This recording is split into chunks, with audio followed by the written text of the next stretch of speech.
Hello again, everyone. Today we're doing inverse functions of equations. This is going to be real simple and easy. Inverse functions, remember we were just talking about that earlier. You're going to basically switch the x and the y value just like we did with the tables, right? Okay, remember we switched the tables? Okay, now when you switch the x and the y in the equation, make sure to change the y to y inverse because we're going to be making our inverse of the equations, right, of the functions. And once I change the x and y, and then I change it the y to y inverse, right, I'm going to solve for that y inverse.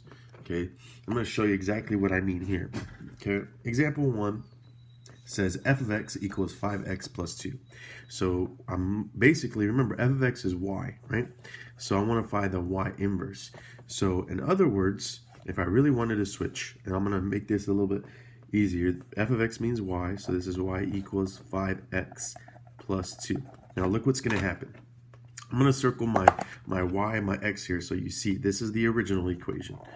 Here's my y, here's my x. Now, what I'm going to do is I'm going to rewrite that equation here, replacing the y and the x now. Okay, so now instead of it being y equals, it's going to be x equals. X equals 5 y prime, or y to the inverse, plus 2. Okay, now, simple as it can be, is I'm going to solve for this y inverse, which means I'm going to get this y inverse all by itself. So I'm going to do my undo applications. I'm going to undo this plus 2 by subtracting 2 to both sides. That gets rid of the 2. Now I'm left with 5y inverse is equal to x minus 2. Okay, now this is 5 times y inverse, so the only way to get rid of that 5 is to divide both sides by 5. 5 divided by 5 is 1. Therefore, now I have y inverse all by itself. So here's my original function, my f inverse of x, right? Because we're talking about the inverse, is equal to x minus 2 over 5. So this is the inverse function of each other. Okay? Example number 2. Okay, again, we're just switching the y and the x. I hope this is easy for you guys to see. So here's y, here's x. Now I'm just going to replace x here equals negative 3 over 4 y inverse plus 6, right? And if it helps you, change the x and y, solve for y, and then put that negative 1 at the end if that helps you the most. Okay, so we're going to subtract this 6 to both sides. Okay, or, you know what, subtract this 6 to both sides. We get x minus 6 is equal to negative 3 over 4 times y inverse. Now, let's check this out. This is negative 3 divided by 4, right? So basically, I'm going to do 2 steps here.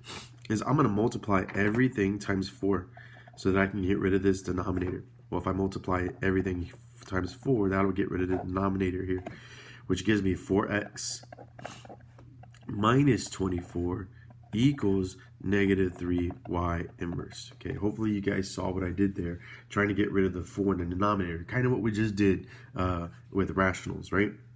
Okay, then lastly, I get rid of this negative 3. That's negative 3 times y inverse. Divide everything by negative 3. Everything. Kind of like what we did here, right? I divided everything by 5, but since that x didn't have anything, we left it that way. Okay, so 4 over negative 3 doesn't reduce. Negative 24 over negative 3 does reduce. And that actually reduces to a positive 8. So we're going to say my y inverse is equal to negative 4/3 x plus 8. And there's your inverse function. Okay. Example number 3. Okay, notice these are all linear, by the way. So on the back, I'm going to do some square roots and or squares, quadratics. Okay, so here, changing again, y, right, y and x. So here, x equals y plus 3 divided by 5. Okay, so to get rid of this 5 first, right, and don't forget the inverse, I apologize. Multiply both sides times 5 to get rid of that denominator, right? That cancels, leaves me with 5x equals y inverse plus 3. See, it's real simple, right, guys? It's just like solving, just switching and solving. Subtract 3 to both sides. Those cancel out. 5x minus 3 equals y inverse. Okay, so if you wanted to clean it up nice, your y inverse function is equal to 5x minus 3. Notice that all these linear functions create linear functions. Okay? All right. So now let's go to the back. Example 4, example 5. You'll notice that these are quadratics. Okay? It's going to be a couple of little itty-bitty steps that are going to be a little bit different, so just be careful. Same thing. Switch the y to x. Nothing new. Okay? So here's my y. Here's my x. So now it's going to be x equals y squared plus 7. And you can say that that's my y inverse, but I'll go ahead and do that at the end. Okay, so first thing I want to do, subtract 7 to both sides. This gives me x minus 7 equals y squared. Okay, then in order to get this y by itself, the only way that I can do this is if I take the square root, right? The square root of 2, those cancel. That's the inverse operation of square. What I do to one side, I have to do to the other side. Okay? This now leaves me with y to negative 1 because technically this was my y inverse, right? Just want to make sure we put that out there. Equals the square root of x minus 7. And you notice that this is a square root function. Okay? And we're going to talk more about that within the next coming weeks. Okay? Next thing, notice it's real simple. Again, just moving the x and the y, all that good stuff, right? Okay, last one. Again, x equals, parentheses, y plus 1 squared minus 4. And again, you can put the negative 1 here. Make sure that you say that this is the inverse like we did on the previous one. I do it at the end in these situations because I don't want to mess up with the exponents.